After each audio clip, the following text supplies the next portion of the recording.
Paris, 1871.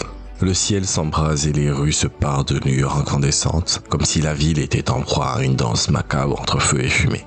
Une cité en effervescence où chaque pavé semble vibrer au pas d'un peuple en révolte, assoiffé de liberté et d'espoir. La commune, dans un ultime élan de bravoure, se voit acculée, suspendue à un fil. Mais imaginez un instant, si le vent avait tourné, si l'histoire prenait une autre trajectoire, révélant un Paris qui défie la fatalité. Laissez-vous porter par ces récits oubliés et découvrez l'univers vibrant d'un possible ailleurs.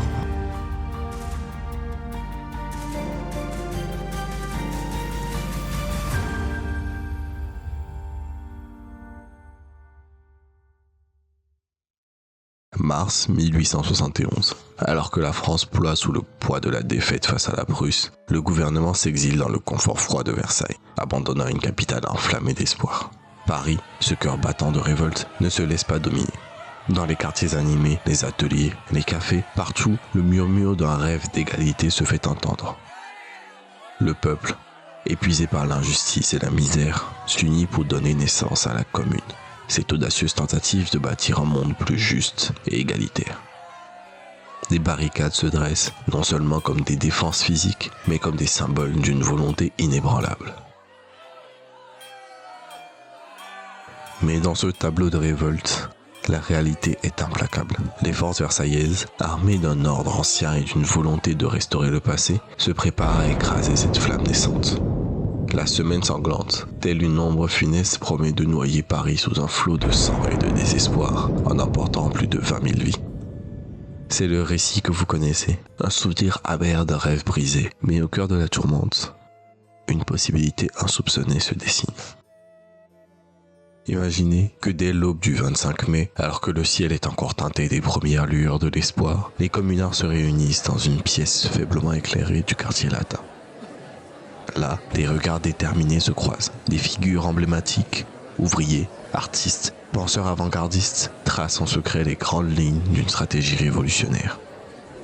Citoyennes, citoyens, il est temps de redéfinir notre destin. Ce soir, nous scellons notre pacte avec l'avenir. Nous allons renverser le cours de l'histoire et montrer que la flamme de la liberté ne peut être étouffée. Ainsi naît le point de divergence.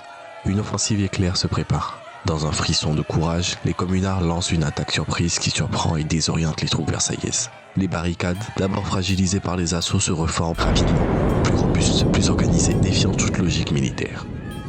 Pendant que l'offensive se déploie dans Paris, la révolte gagne en intensité dans d'autres villes. Lyon, Marseille, Toulouse, Nantes, chacune devient le théâtre d'un soulèvement transformant les murmures en un rugissement collectif, capable de faire vaciller même les régiments les mieux entraînés.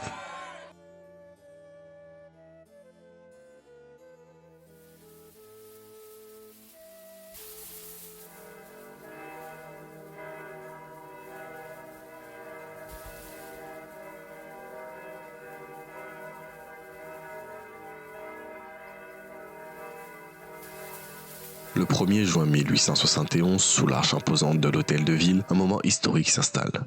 La clameur de la victoire résonne dans la capitale. Citoyens, citoyennes, la commune a triomphé.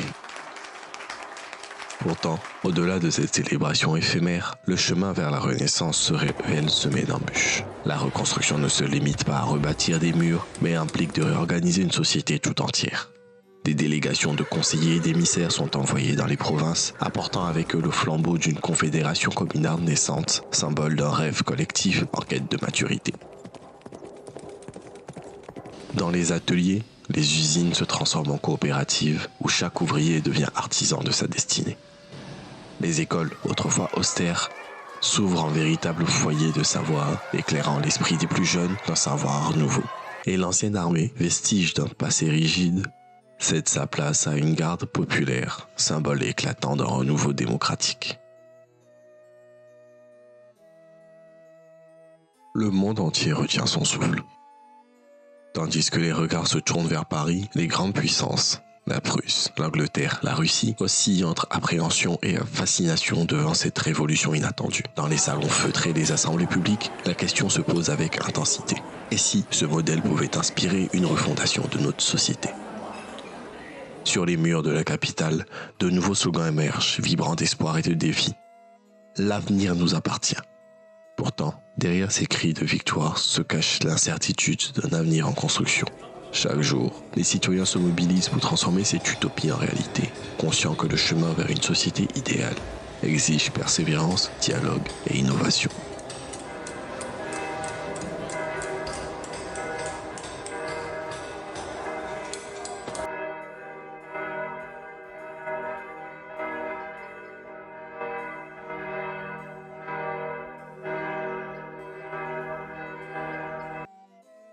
Et si la commune avait survécu? Aurions-nous évité les déchirements ultérieurs qui marqueraient la fin du siècle? Le spectre du fascisme aurait-il pu être vaincu par la lueur d'une utopie ouvrière? Vous ne pourrez jamais le savoir avec certitude. Toutefois, une chose demeure. Les idées, telles des braises inextinguibles, persistent dans l'ombre, prêtes à s'embraser au moindre souffle de justice et de liberté.